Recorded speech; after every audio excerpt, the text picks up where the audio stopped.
হে যুবক, তুমি বাঙালি হও কিংবা ইন্ডিয়ান, কিবা জার্মান, জাপানি কিংবা চাইনিজ, রাশিয়ান, স্প্যানিশ, ড্যানিশ, ফরাসি কিংবা ব্রিটিশ আমেরিকান, আরবি, আজমি, ইরানি, তুরানি, তুর্কি বা আফগান মুসলমান,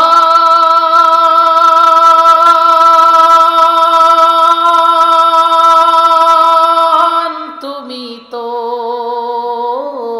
মুসলমান।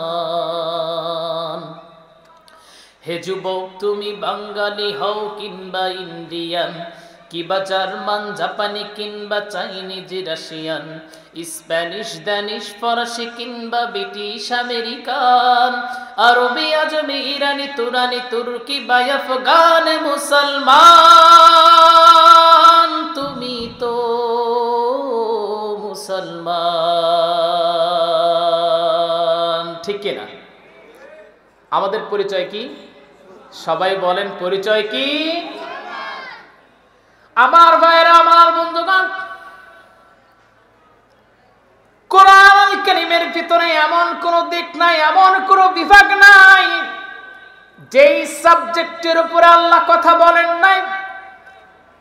হিউম্যান ইমব্রোলজির দিকে আপনি যদি যান, এই যে মানব বডি, মানব স্ট্রাকচার, এই দিকে যদি আপনি যান, সেই দিকে আল্লাহ রাব্বুল আলামিন কোরআন আল কারীমের ভিতরে কেমন করে মানবের হিউম্যান বডি, এই পুরো দেহটা কেমন করে আল্লাহ পাক বানালেন।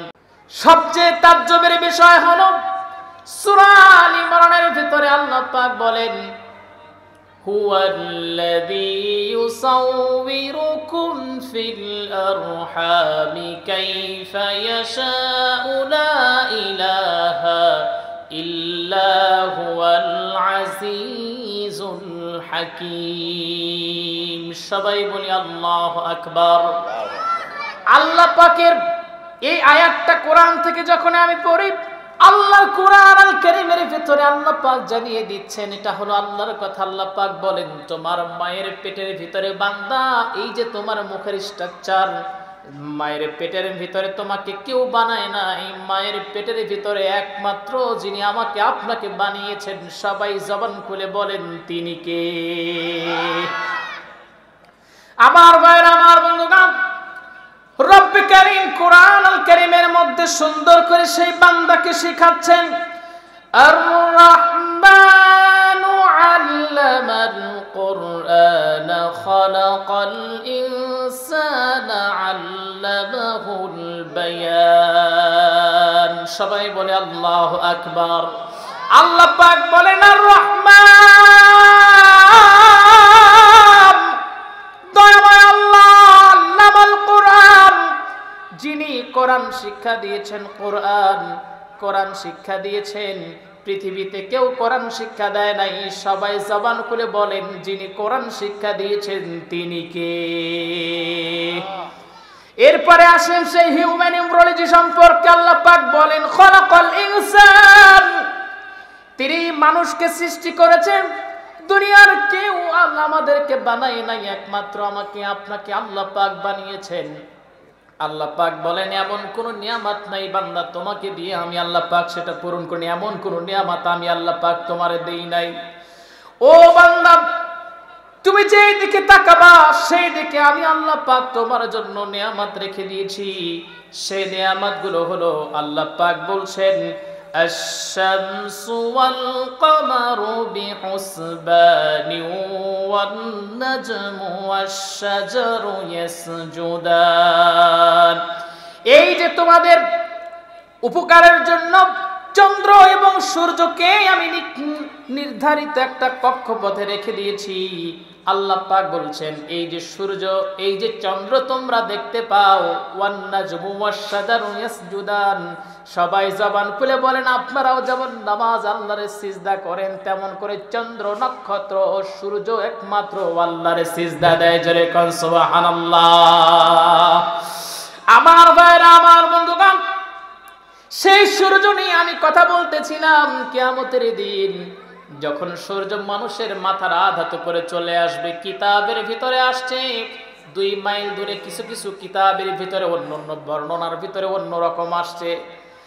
এই সূর্য যখন মানুষের মাথার উপরে চলে আসবে, ভাতের মারের মতো নাক দিয়ে কান দিয়ে মগজগুলো গলে গলে পড়বে, বাঁচার কোনো কায়দা থাকবে না। সেই দিন আমার আপনার নবীজি সাইয়্যিদুল কাওনাইন বিশ্ব নবীজির একটা জীবনের ভিতরে, একটা কিতাবের ভিতরে আমি নবীজির এই অংশটা পেয়ে গিয়েছিলাম।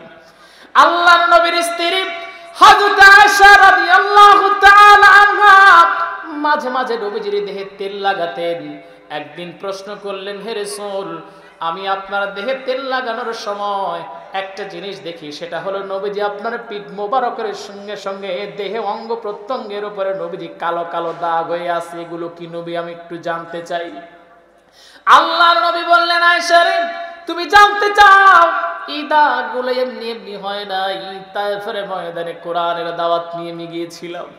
আমার ভাইরা, আমার বন্ধুগণ, একটা প্রোগ্রামে আমি গেলাম, সেই জায়গায় লম্বা কিছু সময় আমি রেস্ট করতেছিলাম। একজন যুবক আমার কাছে আসলেন, আর এসে বললেন, হুজুর, আমি আল্লাহর দল করি, এই জন্য আমি ঘরে থাকতে বর্তমান আর পারি না। শান্তিতে ঘরে থাকবো, সেই শান্তিটা আমার নাই। আজকে কতটা এই কঠিন শীত প্রবাহের মধ্যেও ঘরের মধ্যে আমি থাকতে পারি না। ভুট্টার ক্ষেতের ভিতরে, ধানের ক্ষেতের ভিতরে মাঝে মাঝে অবস্থান করতে হয়।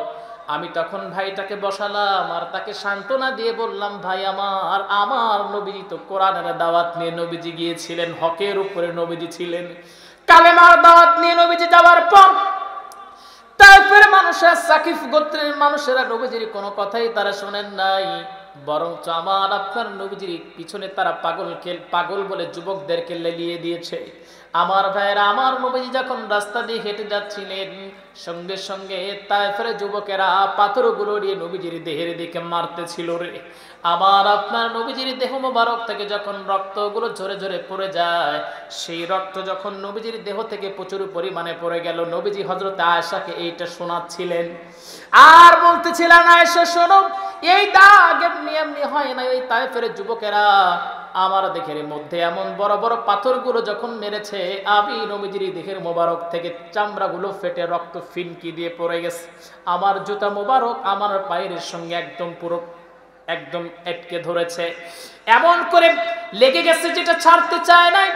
আমি নবীজি যখন সেন্সলেস হয়ে পড়ে গিয়েছিলাম, জিবরিল আলাইহিস সালাতু ওয়াস সালাম আসলেন আর একটা পাথরের উপরে সামনে গিয়ে আমাকে রাখলেন আর বললেন, পাথর রে, নবীজিকে না বানালে আল্লাহ তোমাকেও বানাতো না। এইটা বলতে দেরি হয়েছে, পাথর তুলার মতো নরম হতে দেরি হয় নাই।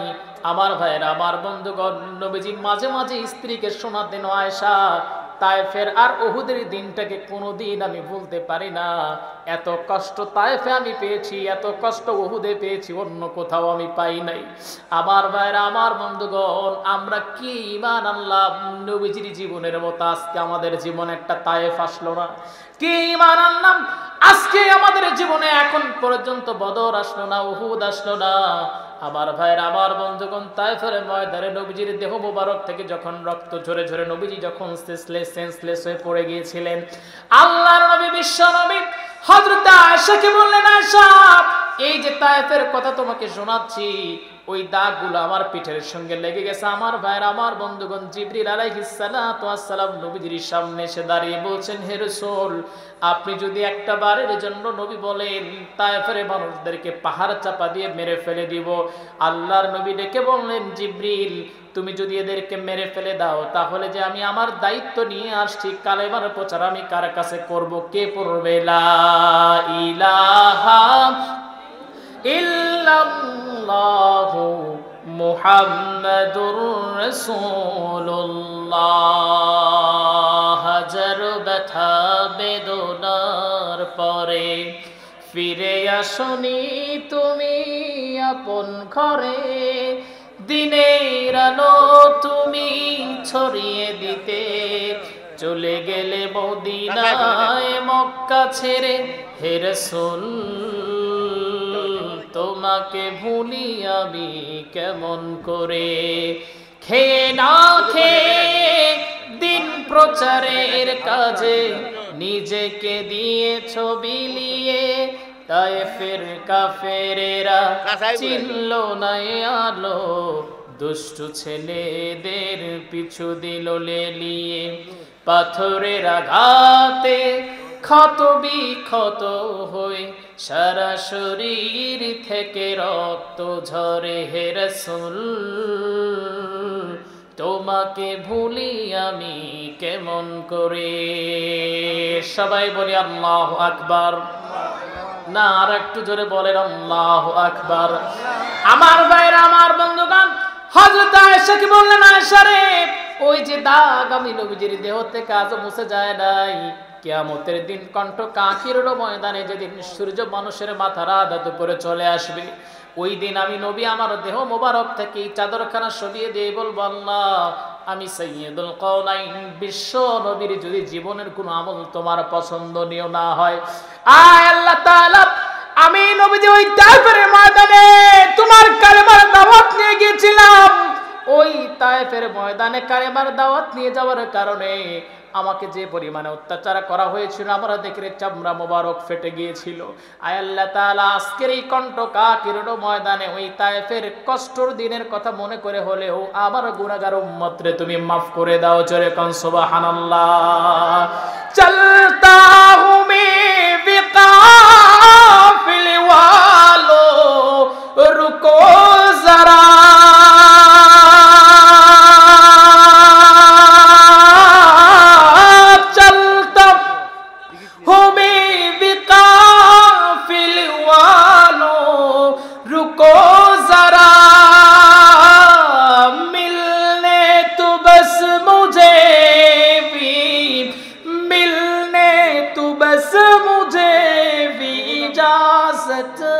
रसूल की आहा जन्नत में लेके जाएगी, चाहत रसूल की जन्नत में लेके जाएगी, जन्नत में लेके जाएगी, चाहत रसूल की आहा जन्नत में लेके जाएगी, चाहत रसूल की।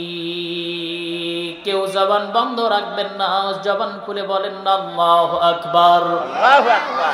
আমার ভাইরা, আমার বন্ধুগণ, সেই কণ্ঠকাকীর ময়দানে আমি বলতেছিলাম, 7 শ্রেণীর মানুষকে আল্লাহ পাক আরশের ছায়ার নিচে ছায়া দান করবেন। সাবাতু ইউযিল্লুহুমুল্লাহু তাআলা ফি যিল্লিহি ইয়াওমা লা যিল্লা ইল্লা যিল্লুহু, ইমামুন আদিলুন। ওই কণ্ঠকাকীর ময়দানে আল্লাহ রাব্বুল আলামিন সূর্যের যখন প্রচন্ড তাপ থাকবে, ওই মুহূর্তে রব্বে কারীম 7 শ্রেণীর মানুষকে আরশের ছায়ার নিচে ছায়া দান করবেন। 1 নাম্বার যাকে ছায়া দান করবেন, ইমামুন আদিলুন, ন্যায়পরায়ণ শাসকরে আল্লাহ পাক ওই জায়গায় আরশের ছায়ার নিচে ছায়া দান করবে। জোরে কান সুবহানাল্লাহ। ন্যায়পরায়ণ শাসক বলতে যাকে বোঝানো হয়, যে শাসক কোনোদিন দলীয়করণ করে নাই, আত্মীয়করণ করেন নাই। আমার ভাইয়ের একটা জিনিস আপনারা বুঝেন, গত বছর আমার বগুড়াতে প্রোগ্রাম ছিল। ওই প্রোগ্রামে যাবার পর যে যুবকেরা প্রোগ্রাম করেছে, ওরা আমার কাছে আসলো, এসে ডেকে বলল, ভাই, আজ প্রায় 15টা বছর হয়ে যায়, বগুড়ার ভিতরে মাত্র 2 জনের সরকারি চাকরি হয়েছে। জোরে কোন সুবহানাল্লাহ। বুঝতে পারছেন তো কি বলছে আমি? পুরো বগুড়ার ভিতরে 2 জনের মাত্র চাকরি হয়েছে। আমি বললাম, ভাই, কারণটা কি? বলে, দলীয়করণ, আত্মীয়করণ। আমার নবীজি কখনো দলীয়করণ করেন নাই, নবীজি কখনো আত্মীয়করণ করেন নাই। আমার ভাইয়েরা, আমার বন্ধুগণ, শ্রেষ্ঠ নেতা, তাকে আল্লাহ রাব্বুল আলামিন আরশের ছায়ার নিচে ছায়া দান করবেন। আল্লাহ রাব্বুল আলামিন তাকে আরশের ছায়ার নিচে ছায়া দান করবেন, যে ন্যায়পরায়ণ শাসক হবে। আমার আপনার নবীজি সাইয়্যিদুল কাওনাইন, তিনি ন্যায়পরায়ণ একজন শাসক ছিলেন। আমার ভাইয়েরা, এরপরে যে খোলাফায়ে রাশিদার জীবনী চলে আসলো, হযরত আবু বকর, হযরত ওমর রাদিয়াল্লাহু তাআলা আনহু, তারাও কিন্তু খলিফা ছিলেন, তারাও প্রেসিডেন্ট ছিলেন। খুতবাতে জুলফিকারের ভিতরে আমি পেলাম 32 খণ্ডের এই কিতাবের ভিতরে পাকিস্তানের বিখ্যাত একজন আলেম আল্লামা জুলফিকার আহমদ নকশবন্দি রহিমাহুমুল্লাহ, তার কিতাবের ভিতরে সুন্দর করে তিনি লিখেছেন, খলিফাতুল মুসলিমিন হযরত ওমর রাদিয়াল্লাহু তাআলা আনহু 53টা রাষ্ট্রের তিনি প্রেসিডেন্ট ছিলেন, মানে অর্ধ জাহানের খলিফা ছিলেন। আমার বাইরে বাংলাদেশের মতো না, সৌদি আরব কিন্তু 14 লক্ষ বর্গ মাইলের একটা রাষ্ট্র সৌদি আরব। তার মানে বাংলাদেশকে 14 বার জোড়া দিলে যত বড় তত বড়। এরপরে ওয়ার্থ জাহানের খলিফা হযরত ওমর ছিলেন। হযরত ওমর রাদিয়াল্লাহু তাআলা আনহুর জীবনী যতই আমি পড়ি ততই তাজ্জব হয়ে যায়, কেমন ন্যায়পরায়ণ শাসক তিনি ছিলেন, তিনি আল্লাহকে কি পরিমাণে ভয় করেছেন। আমার ভাইরা, আমার বন্ধুগণ, একটা কিতাবের ভিতরে পেয়ে গেলাম হযরত ওমর রাদিয়াল্লাহু তাআলা আনহু তার সন্তান আব্দুল্লাহ, মানে তার একটা কলিজার টুকরা সন্তান, আলোচনা বুঝতেছেন তো নাকি? হযরত ওমর রাদিয়াল্লাহু তাআলা আনহু তার সন্তানটাকে তিনি স্কুলে পাঠিয়েছেন পড়ালেখা করার জন্য। হযরত ওমর রাদিয়াল্লাহু তাআলা আনহু সন্তানকে পড়ালেখার জন্য পাঠিয়েছেন, সুশিক্ষায় শিক্ষিত হওয়ার জন্য পাঠিয়েছেন। আমার ভাইরা, আমার বন্ধুগণ, সেই শিক্ষা জাতির মেরুদণ্ড হতে পারে না। যেই শিক্ষা অর্জন করে রডের বদলে বাঁশ ঢুকায়, ওইটা কখনো সুশিক্ষা হতে পারে? যেই শিক্ষা অর্জন করে মানুষ মানুষের সম্মান করে না, সেটা সঠিক সুশিক্ষা হতে পারে? যেই শিক্ষা করে বাবা মারে সম্মান করতে পারে না, সেইটা সুশিক্ষায় শিক্ষিত হতে পারে? মাওলানা আব্দুল্লাহ আল আমিন সাহেব চিনেন না? আমার খুবই কাছে, আমাকে এত ভালোবাসেন বোঝানো যাবে না। প্রায় ফোনে আমার সঙ্গে কথা হয়।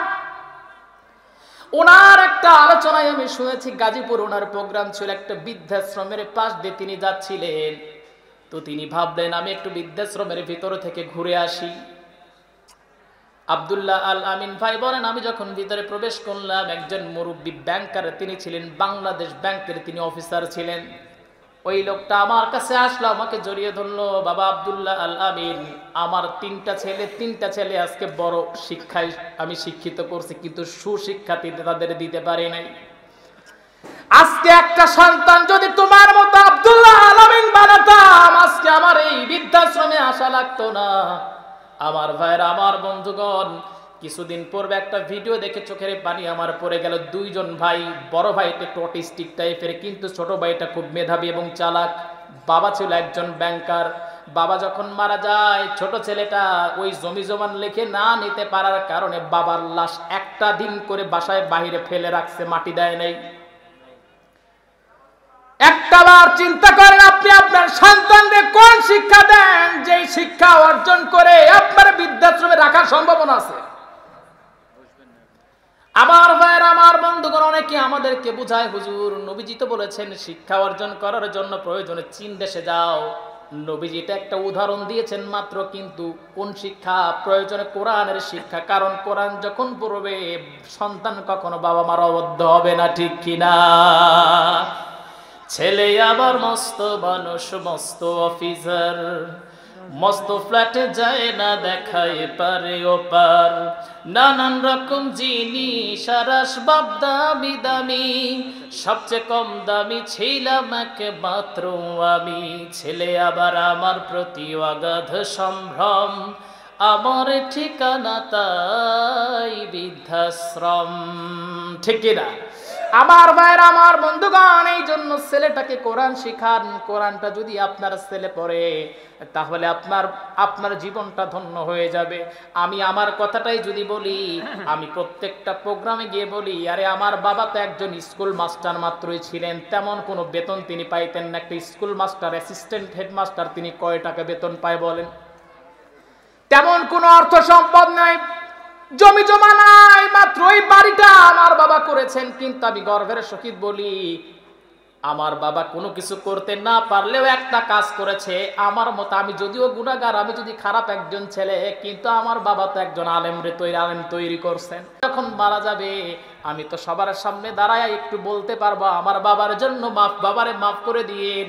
আর আমি আমার বাবার জানাজা পড়াতে পারবো, আর আমার বাবার কবরের পাশে দাঁড়ায় বলবো, রব্বির হামহুমা কামা রাব্বায়ানি সগীরা।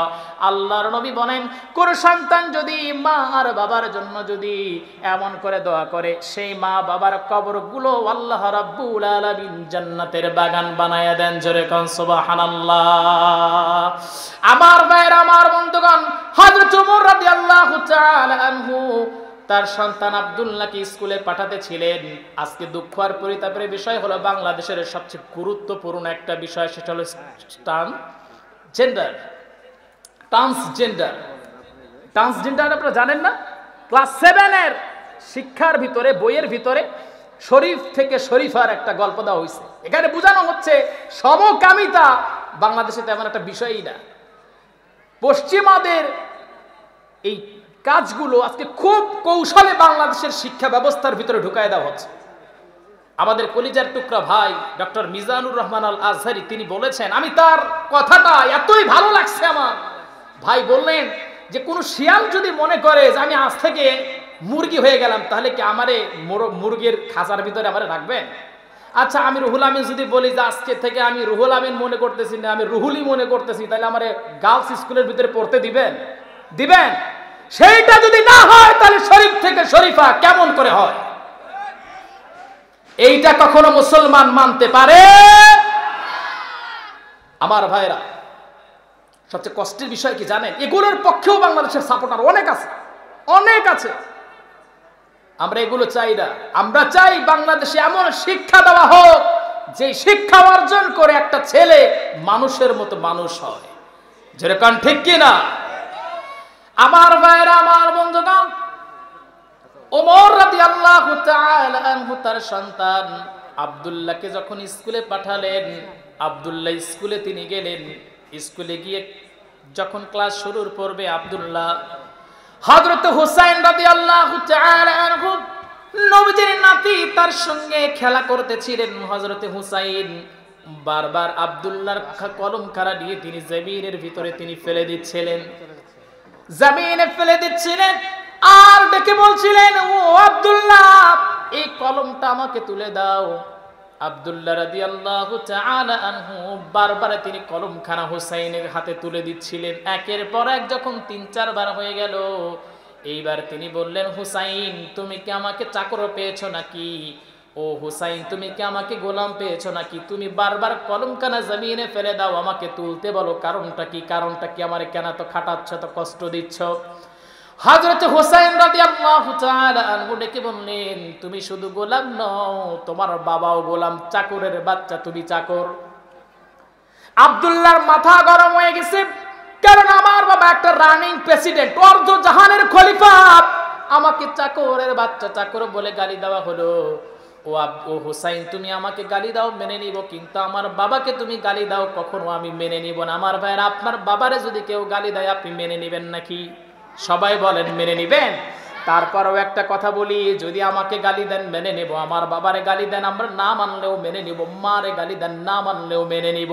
কিন্তু বাংলাদেশে যখন নবীজির অপমান করা হয়, কটূক্তি করা হয়, কষ্ট দেওয়া হয়, আল্লাহর কসম কষ্ট দিয়ে কথা বলা হয়, নবীজিকে অপমান করে কথা বলা হয়, আমরা কোনোদিনও সেটা মানতে পারি না, ঠিক কিনা? এই যে নাস্তিক লোপা রহমান, তিনি মাঝে মাঝে নবীজির চরিত্র নিয়ে কথা বলেন। আসাদ নূর, মুফাসসিল, এরা নবীজির চরিত্র নিয়ে কথা বলেন। আমি তো বলি, যদি বাবার যদি সন্তান হও, বাংলাদেশে সে কথা বলো, জিহ্বা টেনে ছিঁড়ে ফেলবো। আরে মিয়া, আমার নবীজির অপমান করলে কিসের আওয়ামী লীগ, কিসের বিএনপি, কিসের জামাত, কিসের জাসদ, কিসের চরমনাই, সব একটা প্ল্যাটফর্মে দাঁড়াই। সেই প্ল্যাটফর্মটা হলো ওয়াকালা ইন্নানি মিনাল মুসলিমিন, একটা প্ল্যাটফর্ম, সেটা হলো মুসলমান। এই পরিচয়ে দাঁড়িয়ে আমরা সবাই প্রয়োজনে রাজপথে জীবন দিতে প্রস্তুত, ঠিক কিনা? সবাই বলেন ঠিক কিনা? কাজী নজরুল ইসলাম বলেন, বিশ্বনবীর অপমানে যদি কাঁদে না তোর মন, মুসলিম নয় মুনাফিক, তুই আল্লাহর রাসূলের দুশমন। কথা বলেন ঠিক কিনা?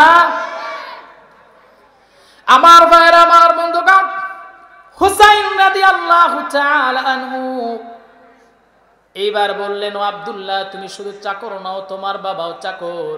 আব্দুল্লাহ এবার বাড়িতে তিনি চলে গেলেন। বাসায় গিয়ে তার বাবা হযরত ওমর রাদিয়াল্লাহু তাআলা আনহুকে তিনি ডেকে বলছেন, আব্বা, আজকে আমি আপনার কাছে একটা বিচার চাই। যেই বিচারটা আমাকে দিতে হবে, সেই বিচারটা হলো, আমি সাধারণ একটা প্রজা হিসাবে আপনার কাছে একটা বিচার দিচ্ছি, আমি আপনার সন্তান হিসাবে বিচার চাই না। ও আমার বাবা, আমাকে আপনি বিচার দেন। হুসাইন আমাকেও গালি দিয়েছে, আপনারও গালি দিয়েছে, চাকর বলেছে, চাকরের বাচ্চা চাকর বলে গালি দিয়েছে, আব্বা আপনি বিচার করে দেন। হযরত ওমর রাদিয়াল্লাহু তাআলা আনহু তিনি ন্যায় বিচারক একজন, তিনি শাসক ছিলেন। ওমর রাদিয়াল্লাহু তাআলা আনহু ডেকে বললেন, আব্দুল্লাহ আজকে বিচার করব না, বিচার করব শুক্রবারের দিন, যেদিন হাজার হাজার নবীজির প্রিয় সাহাবায়ে কেরাম নামাজ পড়ানোর জন্য আসবে। আমার ভাইয়ের, আমার বন্ধুগণ, পূর্বের সময়টাতে তাই ছিল, যিনি প্রেসিডেন্ট ছিলেন তিনি মসজিদের ইমাম ছিলেন, কিন্তু আমাদের এখন নেতাদেরকে নামাজ পড়তে বলেন প্যান বিজালাই দিবে, ঠিক কি না?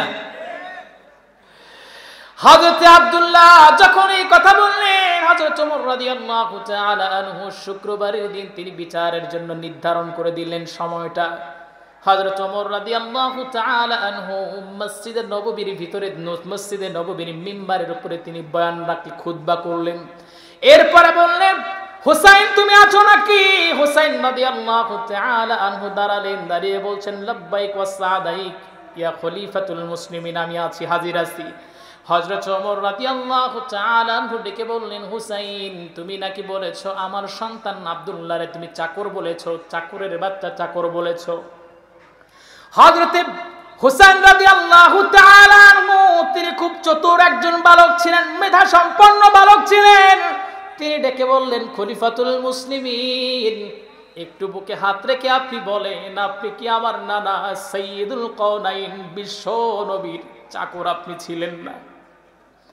আমার ভাইরা, আমার বন্ধুগণ, আমি এই আলোচনাটার যখন এই পয়েন্টে আসি আমার চোখের পানি পড়ে যায়, কলিজার ভিতরে কাঁপতে থাকে, আমার হার্টবিট বেড়ে যায়।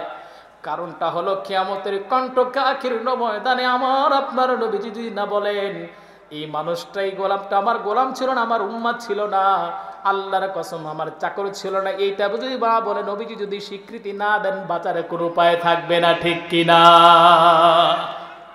পৃথিবীর কেউ নাই ওই দিন আপনারে বাঁচাতে পারে। আমার ভাইয়েরা, আমার বন্ধুগণ, এই জন্য সুন্নাতের পাবন্দি আপনাকে করতে হবে, সুন্নাতটা আপনাকে জিন্দা রাখতে হবে। মান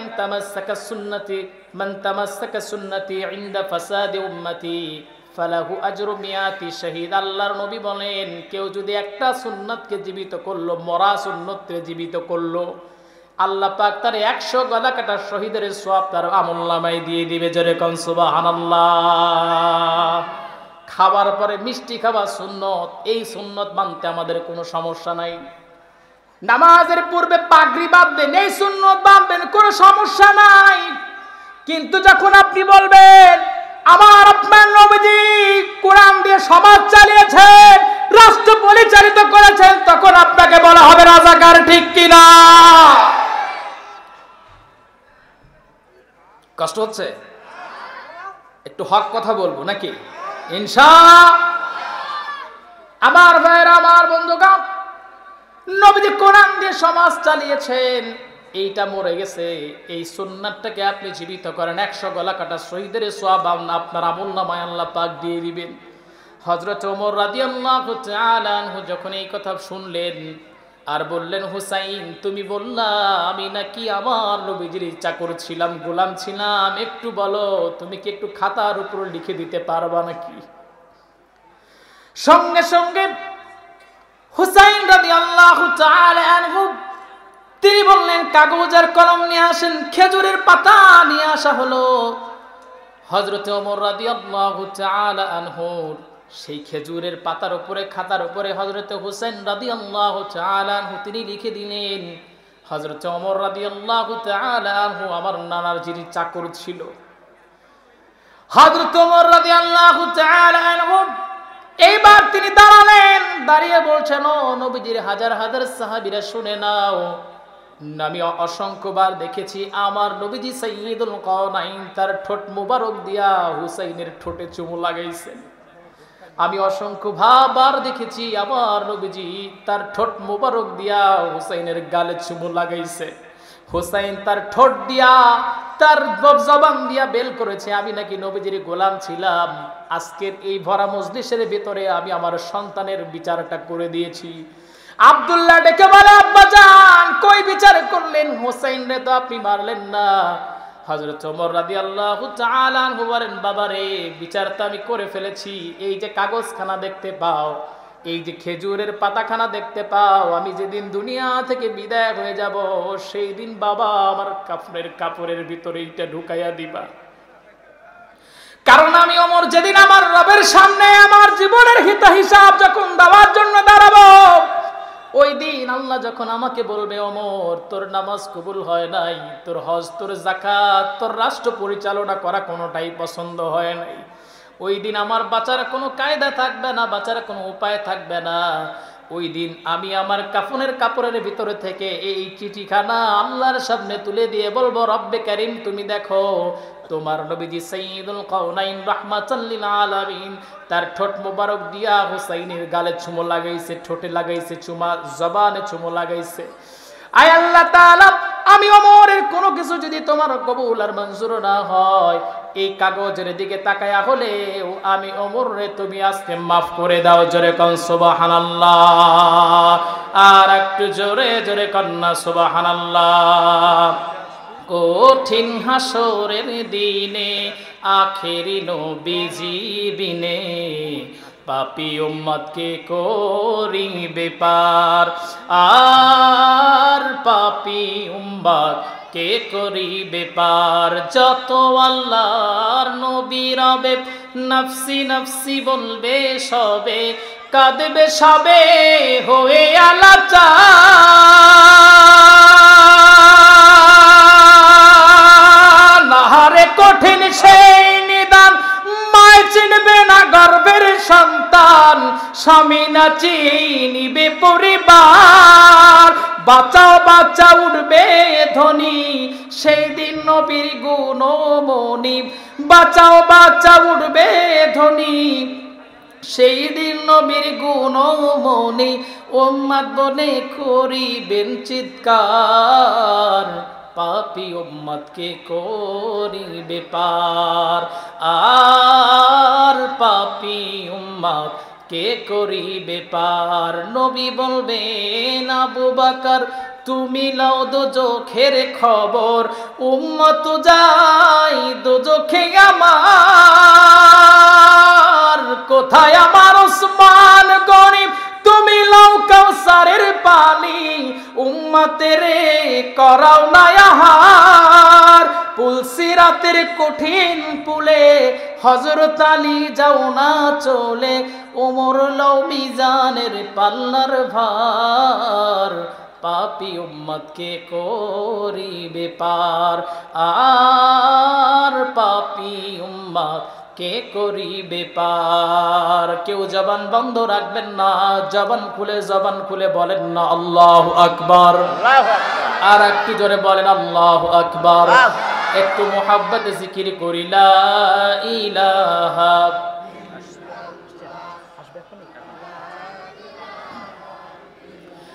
লা